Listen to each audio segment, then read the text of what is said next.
I hope that everybody has their packets. So if you could turn to the next page of the packet.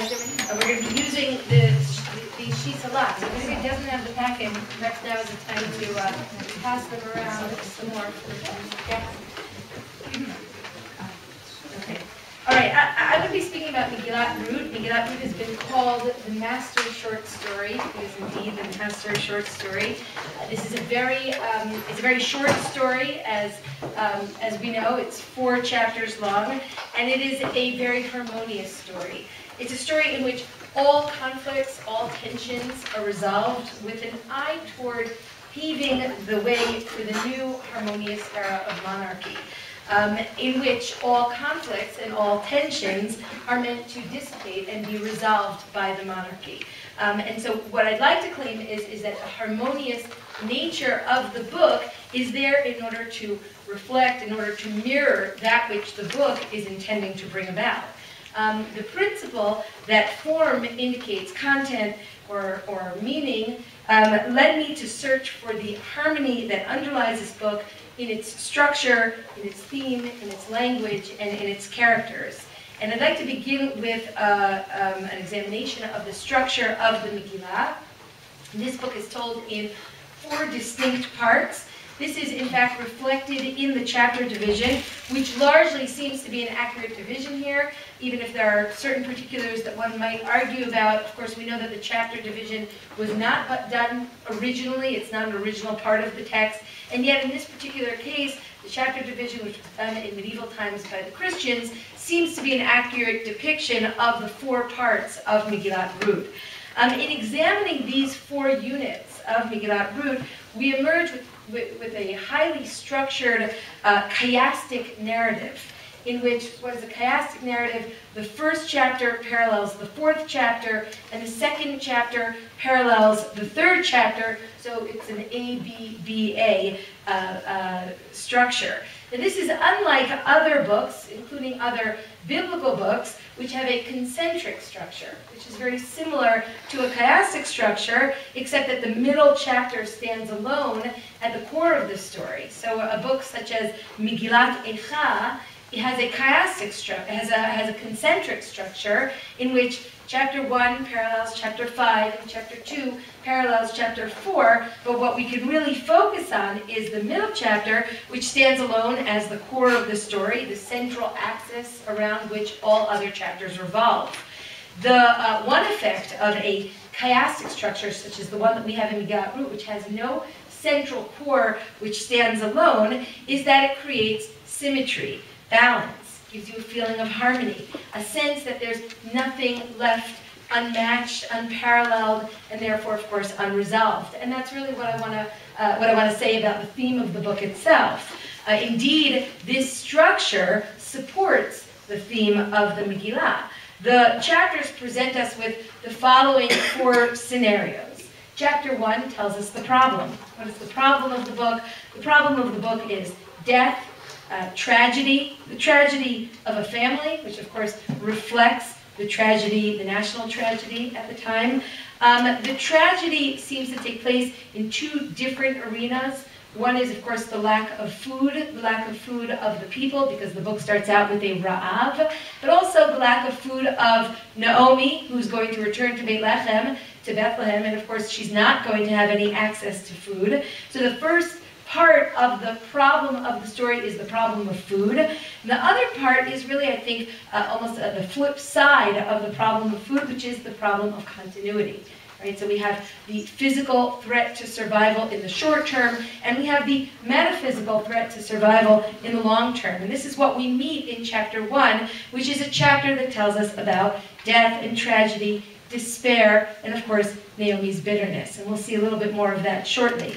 The 2nd chapter resolves the first problem, right? Chapter 2 resolves the problem of food, both in the immediate sense, right? Because of course Boaz is going to give to Ruth a meal for that day, for that moment, and in the long term, because he's going to offer her guidelines and extra protection in which she can pick in his field. So chapter 2 resolves the problem of lack of food. And of course, as we know, chapter 3 resolves the problem of lack of children, of lack of continuity.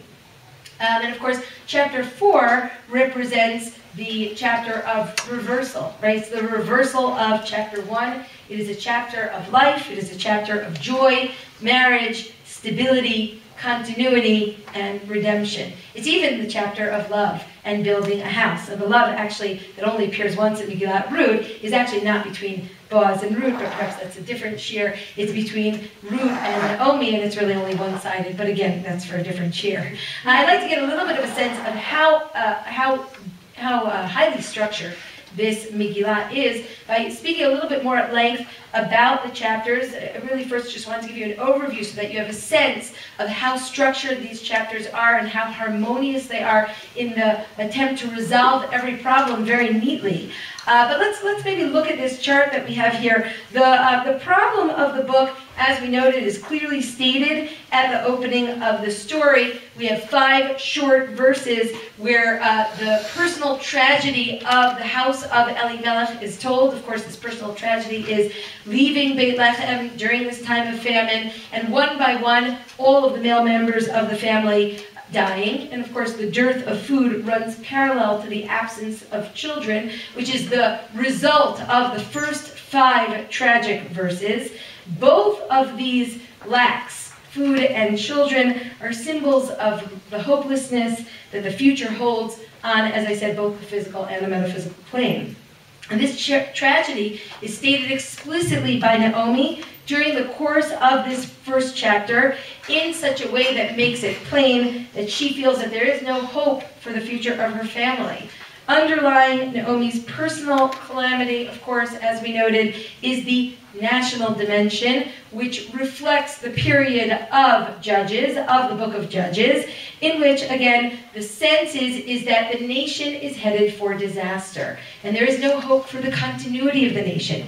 Don't forget that the book of Judges ends with a terrible story of civil war. And prior to the story of civil war, a terrible story in which what we see is that Am Yisrael has become like Sodom and Amorah, like Sodom and Gomorrah. And of course, we know what the end of that is. It is a place where nothing can be planted. It is a place which is overturned and which you can't even harvest, you can't even plant there. Right? It's a place of salt and lack of growth and lack of continuity. And this, of course, is a metaphor for the people during the period of the Judges. In this first chapter, Naomi is the focus. We begin with her story, and the inner structure of the chapter, if you can follow along on the story sheet,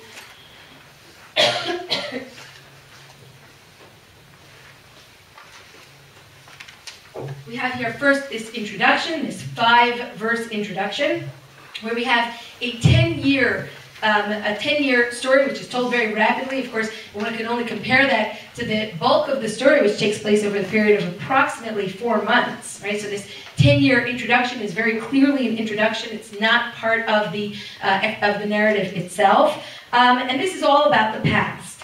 In the second part of the story, we have Naomi pushing away her daughters-in-law, Ruth and Orpah. This is a very long narrative. This section, of course, is enveloped by bitterness and despair, right, where Naomi describes her own fatalistic attitude and her desire that her daughters-in-law should not share that with her. Of course, she expresses no hope in the future, not for children, not for survival. My sense is, by the end of that chapter, is that Naomi has expectations that she has come back to Beit Lechem to die.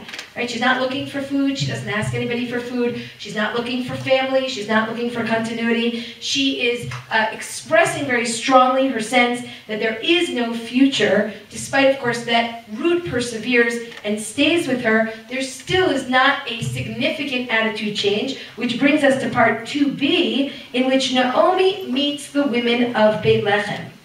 During this meeting with the women in Beit Lechem, Naomi, of course, expresses terrible bitterness, right? She says, Al tikrena li Naomi, karena li Mara, right? Don't call me Naomi, call me bitter. She loses her name. She deliberately relinquishes her name, is perhaps more accurate. And Naomi ignores Ruth completely. And of course, the people of Beit Lechem don't seem to interact with Naomi in any positive way. This is the story that we have in Perek Aleph. It is enveloped by bitterness, by despair. It is characterized by lack of hope. The story is a story of tragedy.